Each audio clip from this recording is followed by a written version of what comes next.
Welcome to the Business Blast podcast. I'm your host, Tyler Wagner. This episode is brought to you by Authors Unite.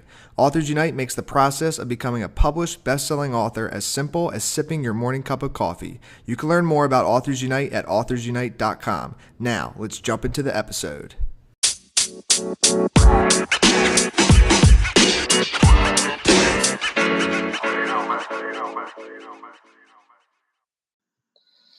All right, everyone. Welcome back to another episode of the Business Blast podcast. I'm your host, Tyler Wagner.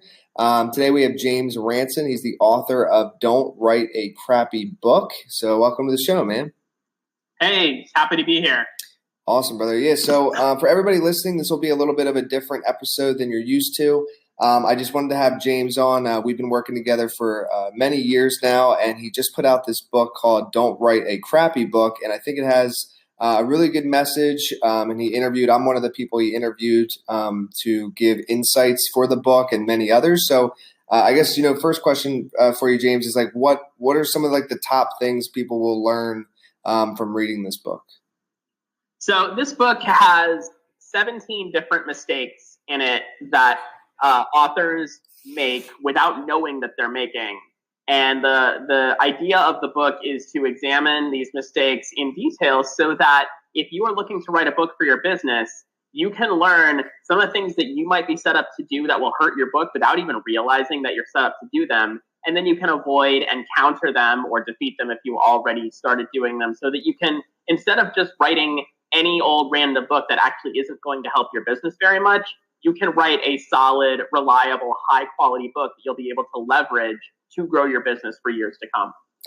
Got it. Okay, and you don't have to give us all 17. We want a little we want a little mystery here. But what were some of like the top things maybe to watch out for, like top 3 maybe? Okay, so the number one thing that came up as I talked to different people about this book was actually not making an outline. And that was a little surprising. I knew that would be high, but I didn't know it would necessarily be number one. And every single person I spoke to named that as the number one thing to avoid. Make sure if you're going to write a book that you make the most detailed outline that you can, so that you know what you're going to say before you actually sit down and start writing. That saves you from having to think about what you're writing while you're writing it. Because that gets super confusing. It makes it a lot easier to combat writer's block. And most importantly, it makes it a lot more straightforward to build in your audience connection as you're writing the book. So you don't have to think about, all right, first I'm going to write this book and then I'm going to try to connect it to my audience. You actually get to do those things at the same time. Okay. And what's so that was the number one, and then that's number one. A couple others? Number 2 is not working with a great editor. And I have a bias towards this one because I am an editor, but I was gratified to see that I wasn't the only person who felt that way.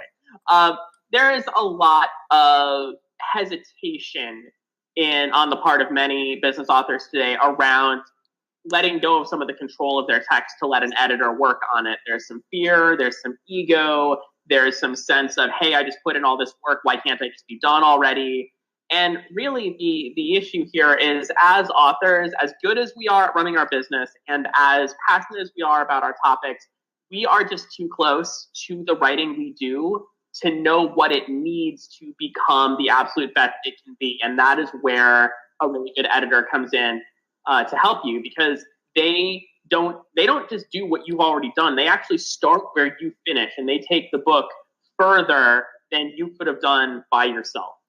Yeah, and I'll chime in there. I couldn't agree more. I always tell a lot of my clients this, like, editing is definitely, I'll say, and it depends on how much editing you need.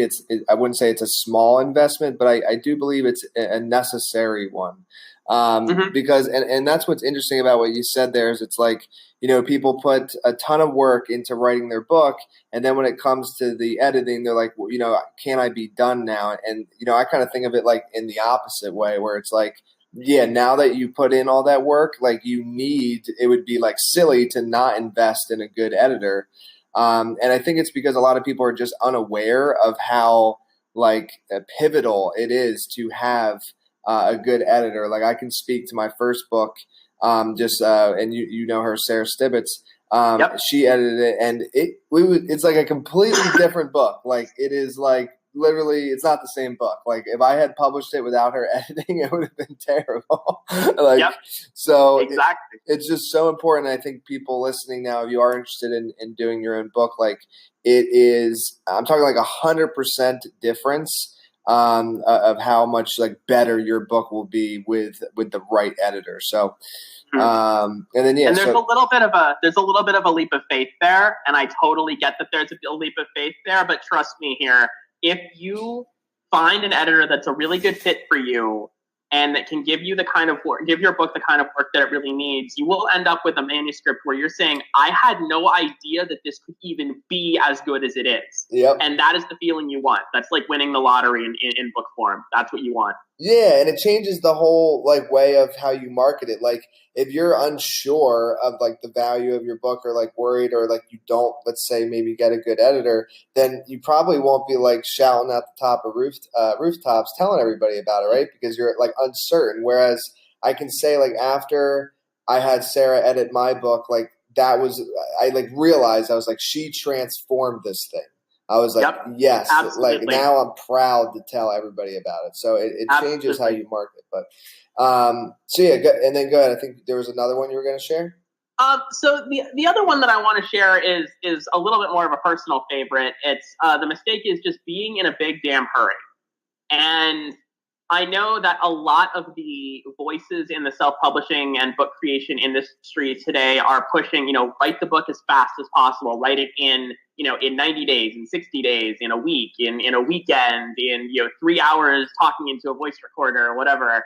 And what I really want to caution you guys listening to this about that is the faster you try to do something, the more mistakes you're going to make while you do it, and the less quality is actually going to be involved in the final product that you have. Taking shortcuts in time, it always costs more in the long run. The faster you want to go, the more you're going to have to slow down. So I would say not only don't be in a big hurry to write the book, also don't be in a big hurry to edit the book and publish it. You are really shooting yourself in the foot before you start running a marathon, because the book is not the marathon. The marathon is everything that happens after the book comes out, where you use the book to grow your business. So if you put in enough time to make a quality book before that, you'll be able to run the marathon of using the book to grow your business. And if you hurry and rush through it, you won't. Awesome, man. And so yeah, for everybody listening, it's called "Don't Write a Crappy Book" by James Ranson, and you can get it on Amazon. And just before we let you go, James, is there anything else, like any final tip or anything else you'd like to share with the audience?